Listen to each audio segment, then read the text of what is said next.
Hey everyone, and welcome to Kurinzi FOODSTYLE, the podcast that's all about health centered living. I'm here to share the latest from Kurinzi Virgin Coconut Oil, My Coconutty Wisdom Episode 5, a special initiative from the Kurinzi team.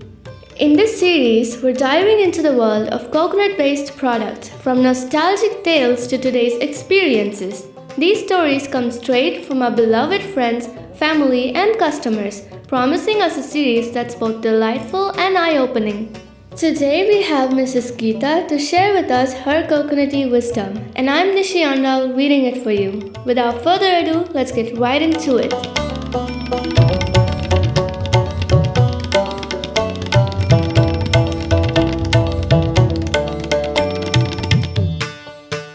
Hey everyone, I'm Geetha. I just wanted to take a moment to thank the Kurinzi FOODSTYLE team for giving me this amazing opportunity. A bit about my family. My husband is deeply involved in pharmaceutical research. My son is currently in 12th grade, and as for me, I have a degree in engineering. After completing my studies, I was eager to join the workforce and lend a helping hand to my parents. I headed over to Bangalore, crashing at a relative's place while I attended as many job interviews as possible. However, as fate would have had it, my parents had different plans. Suddenly, I was called back home, and before I knew it, we had guests over for a potential marriage match. One of the conditions my husband laid out was that I shouldn't pursue a job, citing concerns about maintaining a peaceful family life with both of us working. It wasn't an easy decision, but for the sake of harmony at home, I reluctantly agreed. But I can say that he is worth the sacrifice. When I was asked to speak about coconuts, the first person who came to my mind was my grandmother, my mother's mother. In my mom's home, there were 6 coconut trees. These trees are common in rural areas, and I've seen them since childhood. During holidays, we'd enjoy drinking tender coconut water. My grandma and my mom used to make coconut burfi, my favorite sweet. Though we had just 6 trees, they served many people. We never had to buy coconuts from the store. Grandma would extract oil from coconuts and give it to us every year. Losing my grandmother during the pandemic was painful. They had to cut down those trees too because the leaves and debris were damaging the building. Despite this, we kept up the traditions she passed down to us, and interestingly, my husband shares some similarities with her. He always prefers wood-pressed coconut oil to zane oil and groundnut oil. Once a year, he buys all the raw materials and gets them extracted at the local mill in his town. When he turned 40, he opted for a health checkup. The doctor was surprised to find his cholesterol levels within the normal range. She inquired about our choice of oils, and my husband proudly mentioned our preference for cold-pressed oils. The doctor expressed her admiration for his ability to maintain healthy cholesterol levels, particularly given his age. However, I couldn't help but question why it's considered remarkable to have normal cholesterol levels at just 40 these days.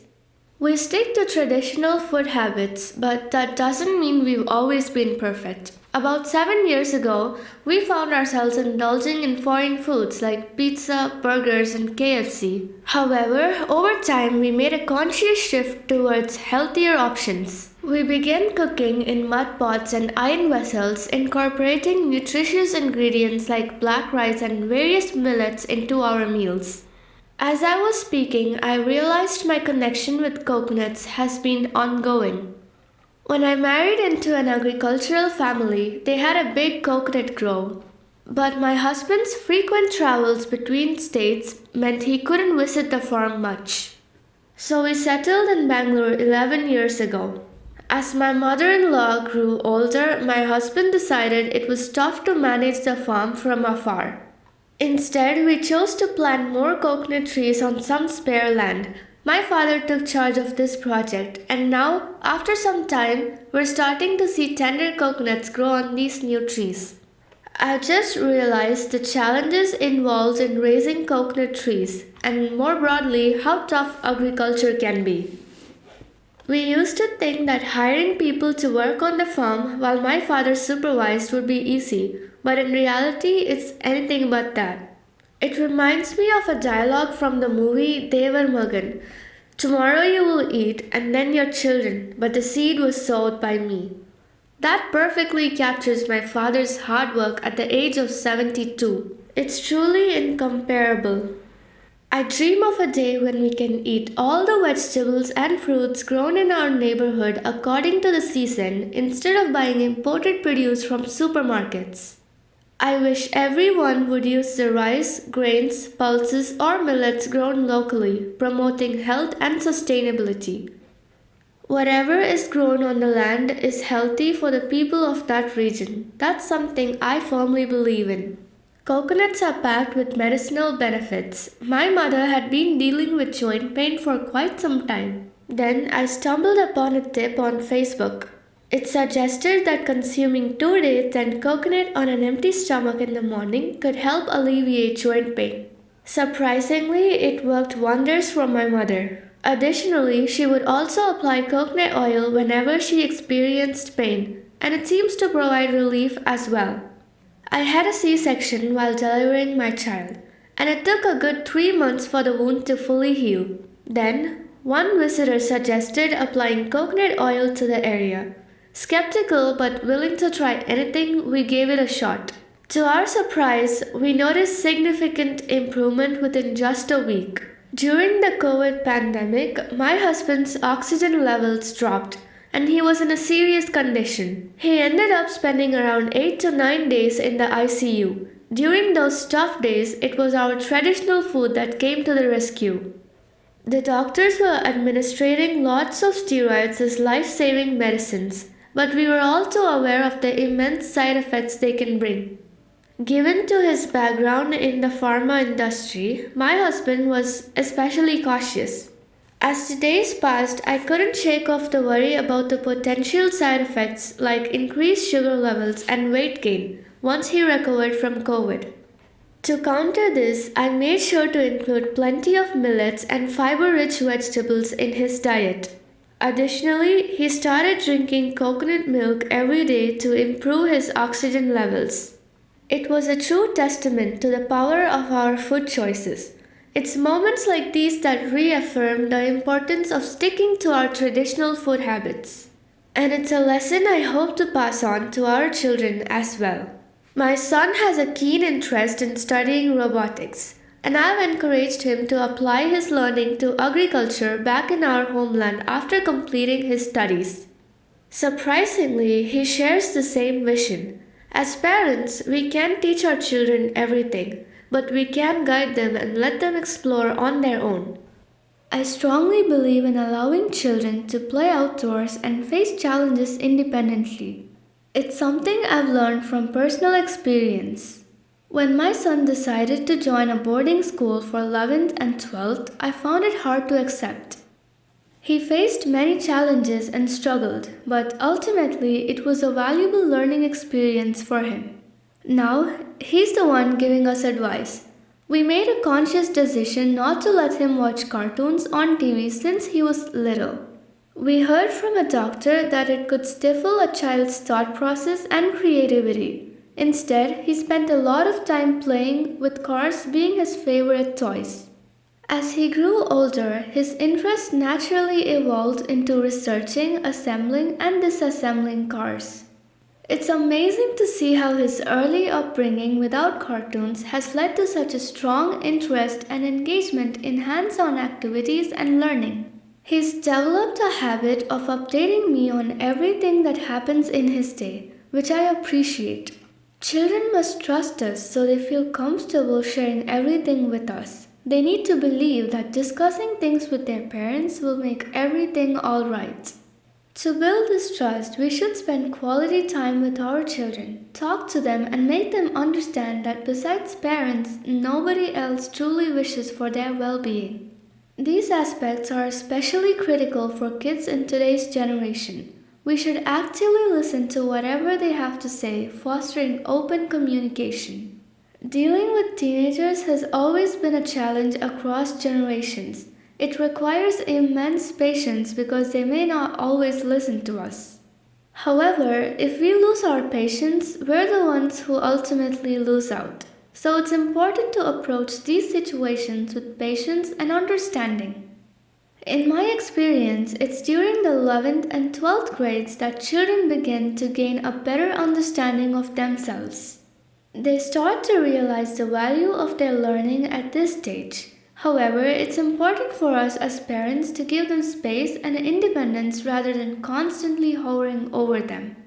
Of course, we should still keep an eye on them and monitor their progress.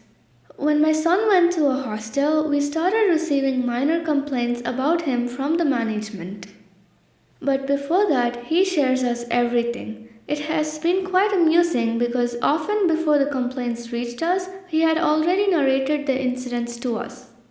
We would end up recounting the stories as if we had witnessed them firsthand. It was a funny little routine we had, but it showed how much he trusted us and valued our input. It wasn't easy for them to accept that a 16-year-old boy could discuss everything with his parents. At one point, they even accused him of lying to us. However, whenever there were complaints, we would visit and prove that he spoke nothing but the truth. He faced a lot of politics and encountered jealousy from others. Throughout it all, we continuously reassured him of our unwavering support. Our son began to trust us and only us. Despite facing ignorance and jealousy, he held on to our encouragement. Slowly, he transformed his negatives into positives. Compared to other students, he stood out in his thinking and creativity. While he used to rank 7th or 8th, he now consistently secures the first position without any stress. The management now believes he will bring pride to the school, and we share the same confidence. Initially, he struggled with communication and socializing, but he learned from his experiences. We now have faith that he will excel wherever he goes. Society indeed plays a significant role in shaping an individual. These aren't just advice, they're my personal experiences. Despite hearing child psychiatrists advocate for allowing children more freedom, we often doubted whether it would work. I'd love to share a recipe with you that includes coconut. It's not groundbreaking, but it's one of my all-time favorites. The ingredients would be 2 cups grated coconut, a half a cup of boiled rice, 2 tablespoons coconut oil, half tablespoon each of mustard seeds, urad dal and cumin seeds, a handful of roasted groundnuts and cashew nuts, a few cashew leaves, 2 dried red chilies and salt to taste. Heat a pan on the stove and add coconut oil. Once the oil is hot, add mustard seeds, urad dal, cumin seeds, roasted groundnuts, cashew nuts, cashew leaves and dried red chilies. Fry them until they turn golden brown and fragrant. Now add the grated coconut to the pan. Fry it until it loses its moisture and becomes dry. Add salt to taste and then add the boiled rice to the pan. Stir well to combine all the ingredients. Your coconut rice is now ready to be served and enjoyed.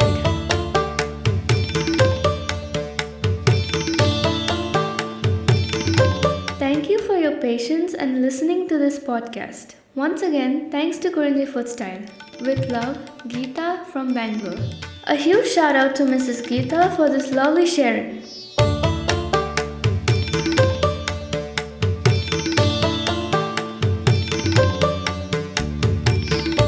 If you enjoyed this episode, drop your thoughts in the comments. Give us a thumbs up and share it with your friends. It could be incredibly helpful for them. And don't forget to bookmark it for later. Stay tuned for more exciting episodes by hitting that follow button. Feeling inspired to share your coconutty wisdom? Just say yes in the comments and we'll slide into your DMs. Interested in trying Kurinzi FOODSTYLE's cold-pressed virgin coconut oil? Head to kurinzi.com to place your order. Thanks a lot for tuning in to Kurinzi FOODSTYLE's My Coconutty Wisdom. Let's catch up on our next episode and until then, have a great week. Thank you.